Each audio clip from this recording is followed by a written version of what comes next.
يا مساء الورد على أحلى متابعين في الدنيا. وصفة النهاردة سهلة وسريعة وطعمها حلو جدا. هنعمل النهاردة إن شاء الله مع بعض البتنجان بالبشاميل، أو زي ما انتوا تحبوا تسموها المسقعة بالبشاميل. هنعملها بطريقة سهلة، وكمان هنعرف ازاي نقدر نعصج اللحمة بطريقة حلوة وتنفع معانا مع المكرونة البشاميل وأي وصفة فيها لحمة معصجة. بس قبل ما اكمل الفيديو حابه افكركم، لو انتوا اول مره تشوفوني، انا الشيف رورو ودي قناتي. بتمنى تدعموني بلايك وكومنت وشير للفيديو، ولو مش مشتركين في القناه تشتركوا فيها. ويلا بينا نشوف هنعمل وصفه النهارده ازاي. يلا بينا. طيب اول حاجه طبعا هنعملها هي تعصيج اللحمه. عندي طاسه على النار.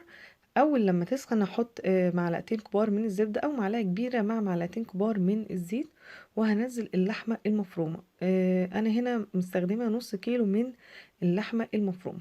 هكون شغاله على نار وسط. ما بين النار الوسط والنار اللي عليها هبتدي ان انا اقلب تقليب مستمر لحد لما اللحمه لونها يتغير بالشكل اللي انتوا شايفينه ده. وبعد كده هبتدي ان انا اهدي النار واحط بقيه المكونات. عندي بصلتين كبار متقطعين مكعبات. نص كيلو اللحمة بياخد نص كيلو بصل، وهكذا. كل ما نزود الكمية بيبقى البصل بيزيد، اللحمة نفس البصل. أهدي النار وأسيبها حوالي 10 دقايق وأغطيها، يعني لحد لما أحس إن البصل ابتدى إن هو يدبل معايا كويس قوي. وبعد كده هقلب وهنزل الفلفل الرومي. يعني حطيت هنا حوالي 3 حبات من الفلفل الرومي المتقطع مكعبات. انا لغايه دلوقتي ما حطيتش اي بهارات. هقلب بقى كويس. مش مهم عندي الفلفل الرومي ان هو يدبل زي البصل، لان هو بيدبل بسرعه جدا يعني. فمش هحتاج ان انا اغطيه تاني زي ما عملت مع البصل. هحط هنا معلقه كبيره من الثوم المفروم وهقلب كويس. وبعد كده هبتدي ان انا احط فلفل اسود وورق غار او ورق اللورة. الفلفل الاسود حوالي معلقة صغيرة ممسوحة. وكمان معايا معلقة صغيرة مليانة من القرفة. القرفة بتدي نكهة حلوة جدا للحمة المفرومة. واحط نص معلقة صغيرة من ال7 بهارات، والبهارات اللي انا بستخدمها اللي هي باب الشام. وهقلب كل ده كويس قوي مع بعض. لو انتوا بتفضلوا بهارات تاني غير دي حاجة ترجع لكم انتوا، مفيش اي مشكلة. بس انا بالنسبة لي البهارات دي مع اللحمة تمام قوي. هحط ربع معلقة صغيرة من السكر، لان طبعا انا هحط طماطم. وطبعا الملح بيبقى حسب الرغبة. المفروض ان انا احط على اللحمة معلقة كبيرة من صلصة الطماطم، او ما يعادل كيس صغير من الصلصة، و4 حبات من الطماطم مبشورين. لو عايزين تحطوها عصير طماطم مفيش مشكلة، بس هنسيبها بقى انها تتسبك شوية. انا عندي الطماطم دي عبارة عن طماطم متقشرة وطماطم سليمة. ضربتها بالهاند بلندر علشان تبقى صوص طماطم وحطيتها على اللحمة. فانا ما بقتش محتاجة ان انا احط الصلصة، لان هي زي ما انتم شايفينها تقيلة ومتسبكة، فمش محتاجة. هتغلي غلوتين كده. خلاص انا ظبطت كل حاجة استوت، وظبطنا الملح وكل حاجة. في الاخر بقى احط معلقة كبيرة من الخل. الخل اللي انا بستخدمه وادي فود، بيدي طعم حلو قوي للاكل. الخل هنا بيعزز النكهات، مع طبعا كمان الورقة اللورة اللي انا حطيتها وبشيلها طبعا عشان مش هحتاجها بعد كده. هنروح بقى نعمل البشاميل. عندي هنا حلة على النار فيها المادة الدهنية زبدة على زيت، وطبعا بتكون الزبدة اكتر، وممكن تستخدموا كمان سمنة. وهحط هنا حوالي 5 معالق كبار من الدقيق. هبتدي ان انا اقلب على نار هاديه لحد لما اتاكد ان هو يبتدي يستوي وياخد اللون البيج الفاتح. بالنسبه للماده الدهنيه مهم جدا انها تكون اكتر من الدقيق اللي معايا. مش نفس نسبه الدقيق، مش 5 معالق دقيق عليهم 5 معالق مثلا زبده على زيت. ما ينفعش ده. ليه؟ لان نسبه الماده الدهنيه لما بتكون كتيره بتخلي الوش البشاميل اطعم، وفي نفس الوقت بيتحمر كويس قوي من فوق من غير اي اضافات عليه. بنخلي بالنا ان في دي بيكون تقيل، وفي دي بيكون ناعم زي دي الضحى. انا استخدمت هنا دي غير دي الضحى، فهو اللي عندي هنا تقيل شوية. فممكن ان احنا بيحتاج مادة دهنية اكتر، بيحتاج لبن اكتر. فعشان كده انتوا بتبقوا عارفين انتوا محتاجين قد ايه تعملوا الوش البشاميل. عايزينه ناعم، عايزينه طبقة سميكة، وعلى حسب طبعا مقدار الصينية. 5 معالق عندي هنا مليانين كبار بالنسبة لي.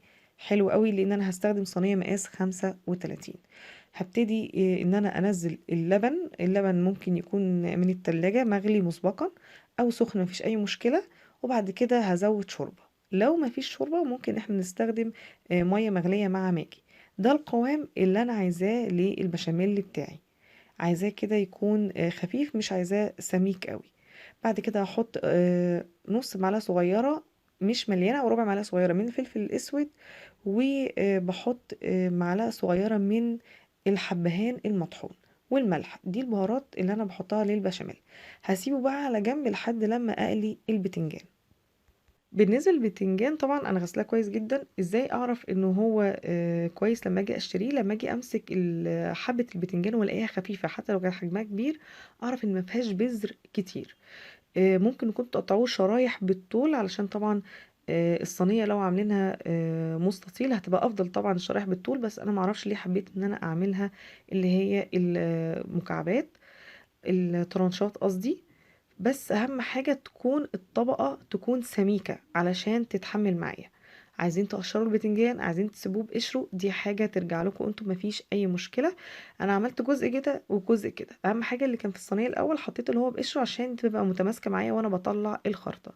ما بحطش عليه ملح خالص، الملح هيجيب المية بتاعة البتنجان هيطرطش معايا في الزيت، وفي نفس الوقت هياخد زيت كتير، يعني هيبتدي ان هو يتشرب زيت اكتر. فانا بقليه كده على طول مباشرة بعد التقطيع.